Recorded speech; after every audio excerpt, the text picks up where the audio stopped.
سلام كم يتصنحوا كبرات تختتلت نلما حاموس 16 حملة 2026 زتدالو حدش زيناتات حيزلكم قريبا لخو مكتتالكم يعدم فلما كان دبتاتو اب كلل تግራይ ክልተ ሊቃነ ጳጳሳት ኣብ ገዛ ማእሰርቲ ከም ዘሎ ከም ዝተገለጸን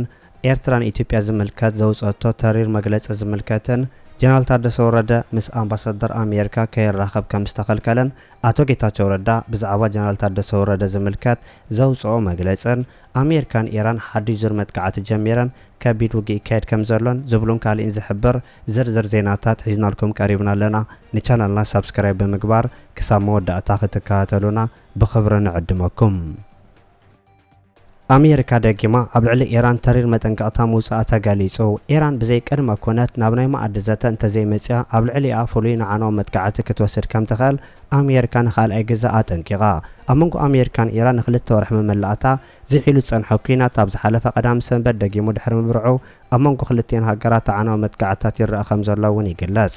4 መዓልቲ ብዘይ ምቁራጽ ደብዳባት ክልቲአን ሃገራት ድሕሪ ምርኣዩ ፍሉይ መጠንቀቕታ ምሃቡ ዝተገለጸ ዶናልድ ትራምፕ ድማ ኣብ ልዕሊ ናይቲ ሃገር ናይ ፀዓት ማእከላት ምሕረት ዘይብሉ መጥቃዕትታት ወጢኑ ከም ዘሎ ገሊጹሎ ናይ ኢራን ሰበስልጣናት ብቐጥታ ዘተ እንተዘይጀሚሮም ኣብ ልዕሊ ኢራን ዝውሰድ መጥቃዕቲ ካብ ናይ ዝሓለፈ ዝተዓጻጸፈን ዘየዳግም ክኸውን ምዃኑ ዝገለጸ ትራምፕ ናይ ኢራን ድልድላት ናይ ፀዓት መደበራት ብዘይሕስያ ከጥቅዑ ምዃኖም ሓቢሩሎ እዚ ከምዚ ኢሉ እንከሎ ፕረዚዳንት ኣሜሪካ ዶናልድ ትራምፕ ኢራን ናብ ዘተ ክትምለስ ድሕሪ ምጥንቃቑ ሰራዊት ኣሜሪካ ትማሊ ምሸት ሎሚ ንግሆን ኣብ ልዕሊ ኢራን ሓድሽን ዓነዊ መጥቃዕቲ የካይድ ከም ዘሎ ተገሊጹ ኣብ ዝተፈላለዩ ከባቢታት ኢራን ሰራዊት ኣሜሪካ ሎሚ ንግሆን ትማሊ ምሸትን ከቢድ መጥቃዕቲ የካይድ ከም ዘሎ ዝተገለጸ ኮይኑ ሰራዊት ኣሜሪካ ብዘውጽኦ መግለጺ ነቲ ኣብ ምዕጻብ ሕርሙዝ ንዝርከቡ መራኸብ ናብ ሓደጋ ንምእታው ዝጥቀሙሉ ዝነበሩ ወተሃደራዊ ዓቕሚ ኢራን ዒላማ ከም ዝገበሮ ገሊጹሎ ኣብቲ ትማሊ ምሸት ን30 ደቃይቕ ዝወሰደ ሓድሽ ዙርያ መጥቃዕትን ሎሚ ኸ 60 ደቃይቕ ዝወሰደ ሓድሽ ዙርያ መጥቃዕቲ ምክልኻል ገምገም ባሕሪ ኢራን ኣብ ደሴት ዓባይ ቱምቢ መኽዝን መወንጨፈ ክሩዝ ሚሳኤላትን ከም ዝሃረመ ገሊጹሎ ኢራን ማእከላት ትእዛዝ ስርዓት ምክልኻል ፀረ ነፈርቲ ዓቕሚ ሚሳኤላትን ሰብልዎ ነፈርትን ከምኡውን መሰላጣታት ምክትታል ገምገም ባሕሪ ካብቶም ዕላማ ዝገበሩ ንብረታት ምክልኻል እዮም ኣብ ምዕጻብ ሕርሙዝ ትርከብ ከተማ እምባዳር ዓባስ እውን ዒላማ ከም ዝተገበረላ ተገሊጹ ሰራዊት ኣሜሪካ ብዘውጽኦ መግለጺ ሓንቲ መርከብ ናብ ወደባት ኢራን ኣብ ትገብሮ ዝነበረ ጉዕዞ እገዳ ኣሜሪካ ንምሕላፍ ዝፈተነት መርከብ ከም ዝተተኮሰላ ገሊጹሎ ዋሽንግተን ነዚ መጥቃዕቲ ዝፈጸመት ኢራን ኣብ ባሕሬን ኩዌትን ዝርከብዎም ወተሃደራዊ ዒላማታት ኣሜሪካ ኣብቲ ዞባ ትማሊ ድሕሪ መውቃዓ እዩ ን5 መዓልቲ ዝቐጸለ ሓድሽ ዙር ግጭታት ነተን ሃገራት ነቲ ኩናት ንምቁራጽ ዝበጽሕዎ ናይ መጀመርታ ስምዒ ሰላም ኣብ ሓደጋ ኣትይዎ ከም ዝርከብ ይግለጽ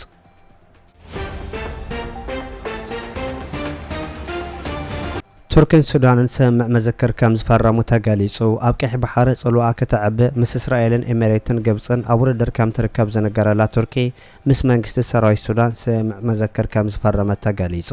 ብመሰረት ናይቲ ስምምዕ ቱርካዊ ኩባንያ ኤርጋዝ ኣብ ወደብ ስዋከን መዕረፎ ነፈርቲ ንምህናጽ ምዃኑን እቲ ስራሕ ኣብ ቀረባ ክጅምር ምዃኑ እውን ንምንጭታት መንግስቲ ሰራዊት ሱዳን ዝተወከሰ ናይ ሱዳን ትሪቡ መግለጺ ይሕብር ዋና ዳይሬክተር ኮርፖሬሽን ወደባት ባሕሪ ሱዳን ጀላኒ መሐመድ ጃላኒ ሰብ ስልጣን ሱዳን ቱርክን ኣብ ዝተሳተፍዎ ላዕለዋይ ጽምብል ምስ ወከልቲ ትካል ፀዓት ቱርክ ነቲ ስምምዕ ከም ዝፈረሙሉ እውን ብተወሳኺ ተገሊጹሎ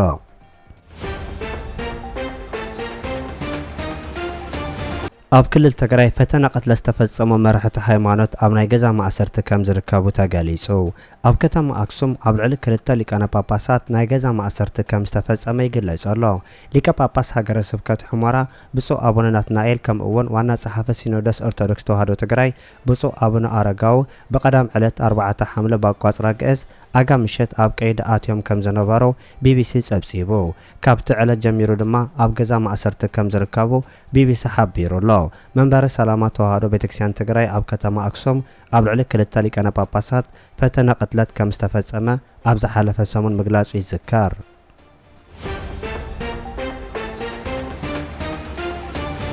ጀነራል ታደሰ ወረደ ምስ አምባሳደር አሜሪካ መረኻብ ከም ዝተኸልከለ ተሓቢሩ ኣብ ክልል ትግራይ ናይ ጊዜያዊ መንግስቲ ተኽልል ፕሬዝዳንት ዝነበረ ጀነራል ታደሰ ወረደ ምስቲ ናብ ትግራይ ተማሊ ዝኣተወ አምባሳደር አሜሪካ በኢትዮጵያ ኣምባሳደር ማሲንጋ ከይራኸብ ከም ዝተኸልከለ ተገሊጹ።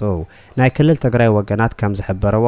እቲ ፕሬዝዳንት ነበር ምስ ኣምባሳደር ማሲንጋ ክራኸብ መደብ ተታሒዙሉ ከም ዝነበረን ናይ ጸጥታ ሓይልታት ኣብ መንጎ ብምእታው ነቲ ርክብ ከም ዝዓገተዎ እውን ተገሊጹ። ሌተናል ጀነራል ታደሰ ወረደ ምስ ኣምባሳደር ማሲንጋ ምርኻብ ድሕሪ ምኽልኦ እቶም ክልተ ወገናት ብናይ ቴሌፎን ዘተ ከም ዝተራኸቡ እውን ናይ ትግራይ ምንጭታት ገሊጾም። ኣምባሳደር ኣሜሪካ ኣብ ኢትዮጵያ ማሲንጋ ናብ ክልል ትግራይ ከተማ መቐለ ኣትዩ ኣብ ዝተፈላለዩ ጉዳያት ይዘራረብ ከም ዘሎ ዝተገለጸ ኮይኑ ኣብ ጉዳይ ሰላም ሕወሓት ብልጽግናን ከምኡውን ኣብ ጉዳይ ምምላስ ተመዛበልቲ ክዛተ ከም ዝወዓለ እውን ተገሊጹሎ።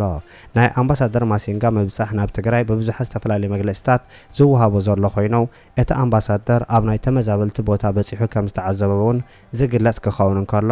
ምስ መራሕቲ ሕወሓት ተራኺቡ ኣብ ምዝታይ ከም ዝወዓለ እውን ተገሊጹ። እዚ ከምዚ ኢሉ እንከሎ ናይ ክልል ትግራይ ፕሬዝዳንትን ኣቦ ወንበር ሕወሓትን ኮይኑ የገልግል ዘሎ ዶክተር ደብረጽዮን ምስ ማሲንጋ ከም ዘይተራኸበ ዝሕብሩ ምንጭታት እቲ ኣምባሳደር ኣብ ክንዲ ምስ ዶክተር ደብረጽዮን ምስ ምክትል ኣቦ ወንበር ሕወሓት ዶክተር ኣማኑኤል ኣሰፋ ከም ዝተራኸበ ተገሊጹሎ።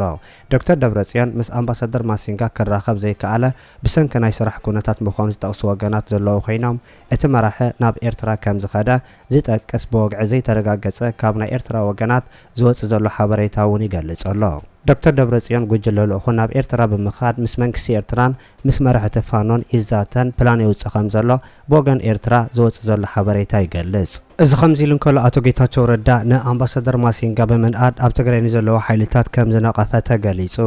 ኣማኻሪ ቀዳማይ ሚኒስትር ኢትዮጵያ ኣብይ ኣሕመድ ኣብ ጉዳያት ምብራቕ ኣፍሪካ ኣቶ ጌታቸው ረዳ ንኣምባሳደር ማሲንጋ ብምምስካን ነቲ ውዲተኛ ጉጅለ ዝበሎ ከም ዝነቐፈ ተገሊጹ። ሚኒስተር ጌታቸው ረዳ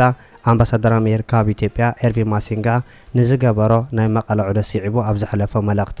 ንኣምባሳደር ማሲንጋ ብምምስካን ነቲ ኣብ መቐለ ዘሎ ጉጅለ ሓያል ነቐፌታ ኣቕሪቡ። ኣቶ ጌታቸው ረዳ ኣብ ማሕበራዊ ገጹ ኣብ ዝሓለፈ መልእኽቲ ኣምባሳደር ማሲንጋ ንኣተሓሳስባት ሰባት ናብ ምኽንያታውነት ሰላማዊ ተሳትፎ ንምምላስ ንዝገብሮ ዘሎ ጻዕሪ የምስግኖ ኢሉ። ብተወሳኺ እውን እቲ ኣምባሳደር ምስ ዝተፈላለዩ ናይ ትግራይ ፖለቲካዊ ሓይልታት ማሕበራትን ሲቪል መራሕቲ ማሕበረሰብን ንምርካብ ዝገበሮ ተበግሶ ዝነኣድዩ ኢሉ። ኣቶ ጌታቸው ረዳ ወሲኹ እውን ነቲ ጉጅለ ዝበሎ ብምውቃስ ሙሉእ ህዝቢ ጅሆ ብምሓዝ ካብ ፌደራል መንግስትን ማሕበረሰብ ዓለምን ረብሓታትን ስምምዕን ንምስሓብ ተባሂሉ ኣብ ዘይተፈለጠ ናይ ጥፋእ ጫፍ ፀወታ ንዝርከብ ውዲተኛ ጉጅለ ምልማን ፍረ ከፍራ ይክእልን ኢሉ። ኣምባሳደር ማሲንጋ ንጀነራል ታደሰ ወረደ ብኣካል ከይረኸቦ ምኽልካሉ ዝጠቐሰ ኣቶ ጌታቸው ረዳ እዚ ተግባር እዚ ንኩሉ ዲፕሎማስያዊ ምንቅስቃሳት ናብ ናይ ጅሆ ድርድር ንዝቕየር ጉጅለ ልሙድ ባህሪኡ ከም ዝኾነ እዚ ድማ ዘግርም ኣይኮነን ክብል ተዛሪቡ።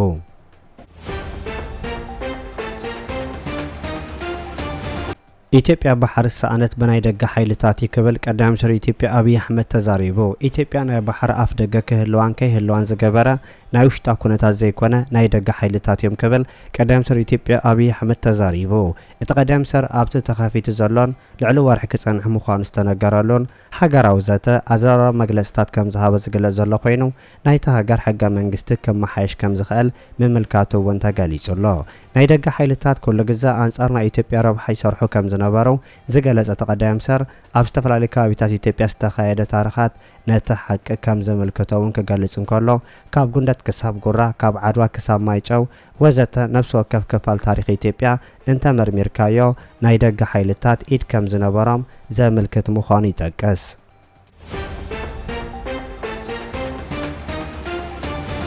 ኤርትራ ሕጂ እውን ብዛዕባ ኢትዮጵያ ዝምልከት ተሪር መግለፂ ምውፃኣ ተሓቢሩ። ናይ ኢትዮጵያ መንግስታዊ ትካላት ልኡላውነትን ፖለቲካዊ ስርዓት ኤርትራ ናብ ዝምልከት ውድብ ናይ ነቐፌታ ወፍሪ ይካየዱ ከም ዘለው ናይ ኤርትራ ነቐፌታዊ ገምጋም ምግላጹ ተሓቢሩ።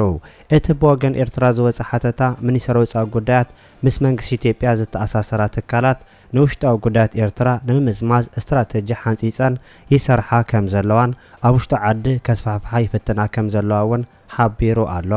ንኤርትራ ከም ድኽምትን ነብሳ ዘይትኽእል ሃገር ጌርካ ምቕራብ ቀንዲ ዕዮ ገዛ ብልጽግናን ወገናቱን ኮይኑ ከም ዘሎ ዝገልጽ እቲ መልሲ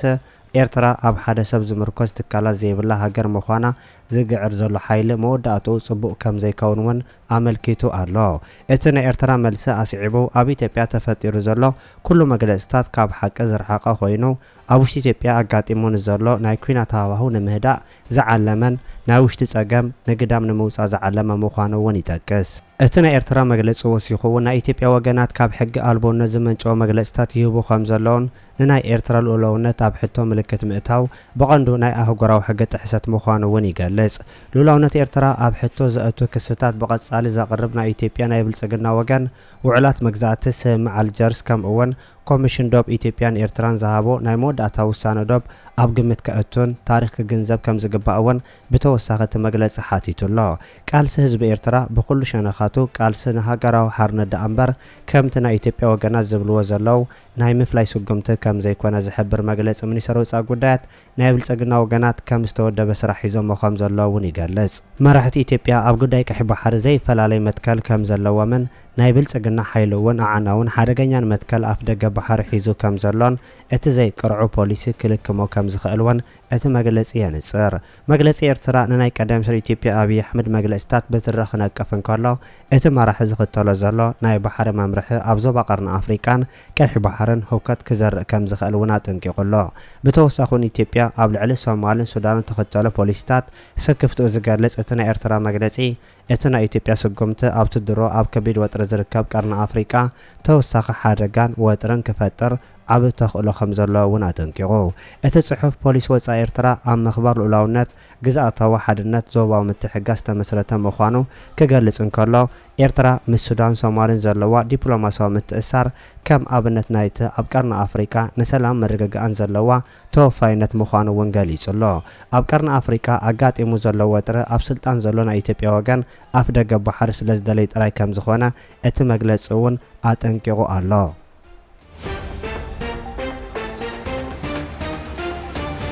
نزيما انبزا توهيبو زنبرا امباسادرنت اشندا زبل معرك كم زلعال بيت صحبت باهلن توريزمن كلل تغرا فليتو اب 2017 بستخاير ولدر امباسادر اشندا ويزري زيما انبزا تعواتت كوينا امباسادرنت معرك توهيوا كسرح مصنع حيزكار انت خونا جن كابتم زحالفو حيدت كزي جميرو نستمرصتلو امباسادرنا زي متن نبزو حتى غارو زقطع تكبار فاصيما كبل ات بيت صحبت كاسيسو بيت صحبت باهلن توريزمن نعدم زيما انبزا اب قمت بمئتاو مس بيت السباب زغبرو مردا نزب تግራይ يقريت حاتيتا كاب تمساسل تكبار كتكتاب عدل هيبوا كم زنبر زغلص خوينو انت خونا جن استوهاب عدل تتقيما اب كنده مئرام بدحري اون امباسادرنا زي متن نكبرتات باهلن تغارو زي خبر تكبارات አጠናኸራ ተፈጽማላ ከበል ካሲሱ ናይዛ አብነታው ተግባር ድማ استوهاب አሸንዳን ባህል ትግራይ ናይ ምፍላጥ ሓላፍነት ንጎን ገዲፋ አሸንዳ ኢትዮጵያ በዝበል ክሰርሕ ጀሚራላ ኢሎ ስለዚህ ኾነ ንስተውሃባ ዓቢ ሓላፍነት ሓዳራ ህዝብ ዘይመጥን ተልእኾ ሽርሒ ጸላኣት ተፈጽመላ ካብሎ መዕለት 9/11/2018 ጀሚሩ ንወይዘሪ ዜማ እንብዛ ተዋሂቡ ዝነበረ አምባሳደር አሸንዳ ዝብል ማዕረግ ከም ዝተለዓለ ንህዝቢ ትግራይ ከፍልጥ ይደለ ክብል እቲ ቤት ጽሕፈት ሓቢሩ